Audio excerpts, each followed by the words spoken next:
Welcome back and hello to everyone new. My name is Hayden and I've been living in Nepal for the last 5 years. I'm going to take my experience and help you travel in Nepal on a budget.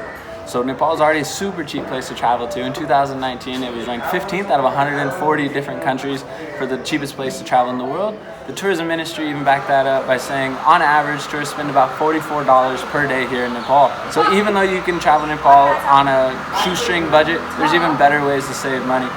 This video I've broken down into 4 different categories: transportation, accommodation, eating, and activities. Timestamps are in the description. Let's get right into it with starting with transportation. So the first thing is to use local transportation. I can't stress this enough. Private cars, taxis, they get super expensive, especially since they never have fixed prices and they rarely use their meter. So you'll need to be good at negotiating if you're going to use a taxi, or better yet, talk to your hotel, talk to someone that you trust and get an approximation of how much they're going to cost before you start negotiating. But to skip the hassle altogether, just jump on a bus, a rickshaw, tuk-tuk, a micro. They're available all day, every day, and you can travel almost anywhere in the city on them. Bus conductors are super helpful. They'll tell you which way to go, which bus you need to transfer on, and they'll make sure that you get to where you're going. If you don't want to take a bus, what I recommend, and which is my favorite mode of transportation, is Patao. It's like Uber here in Nepal, but they use scooters and motorcycles.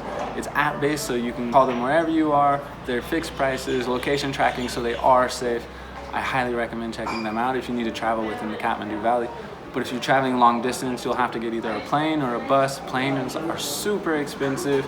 They can cost $8,000 to $12,000 depending on your destination and where and what time of the year you're traveling to. If you have been here in Nepal for over 6 months, you can get what is called the residential price, which you'll get a huge discount, almost half the cost. That way you can save a bunch of money. Point number 2 is you're gonna need somewhere to stay, so accommodation. A lot of people make the mistake of booking online or over the phone and they get charged way too much. I know the other day I was looking at my apartment now and it was listed online, booking.com, for around $51,000, which is almost double. I'm paying $27,000 now. So with these third-party booking agencies and apps, you'll get charged for their fee and then you'll get even double charged for that. So the best thing to do is find something you like online, figure out the price, and then once you arrive at your destination, book it in person. You'll be able to kind of negotiate better. You can add other perks as well. I made a video about this the other day where I went to a hotel and got all the extra perks and everything that I wanted for the price just by booking in person. So just remember that it is a buyer's market. There's thousands of hotels in Pokhara, Kathmandu, Chitwan, wherever you're deciding on going, there's plenty of hotels. You can walk into one, negotiate, see if you like it. And if you don't like the price, just remember there's plenty of other places that you can go as well. Point number 3 is eating. So food can get super expensive here in Nepal. If you're looking for any mid-range or above types of restaurants, you're looking to spend maybe $15 to $20 per meal. I tend to go to local, more traditional restaurants. You can spend less than $5. You can get kana, momo, chow mein, more traditional foods, super delicious. It's more authentic, it's a great place to eat, and it's super filling. Besides that, if you're looking for snacks or anything, you'll want to kind of avoid the candy, the chips. They're super marked up. For example, a regular bag of Cheetos can run you about 1,600 rupees or 12 USD, which is super expensive.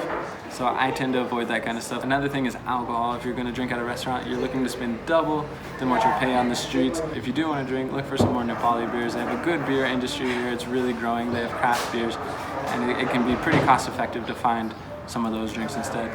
If you are adventurous, you can even try Roxy, which is made out of millet or corn, and it's close to what vodka is like, but it's brewed at home, so it can be super duper strong. So be careful about the strength of it and the hygienic aspect of it.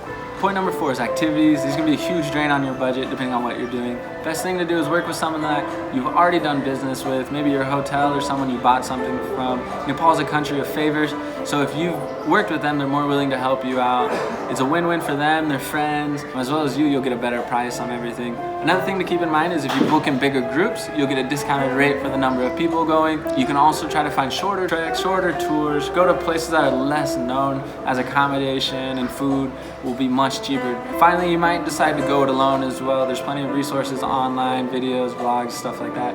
And Nepal is a super easy place to navigate. People are very helpful. They'll tell you where you need to go, how to get there. So it's a country that you can travel by yourself. If you travel by yourself, you're gonna save a whole lot of money because you're using some of these tips I've already talked about. You'll be looking for hotels or food options by yourself, finding the cheaper things. So consider maybe traveling by yourself or traveling in small groups. So these are just a few ways that you can save money here in Nepal. Overall, it's a pretty cheap country, so don't stress too much if you can't, negotiate every time or get the best price. You'll still be able to travel here on a budget. I've been living here for 5 years and I've learned a bunch of other ways to save money, good tips and tricks. So if you do have any questions or want to learn anything, just comment below and we can start a conversation there.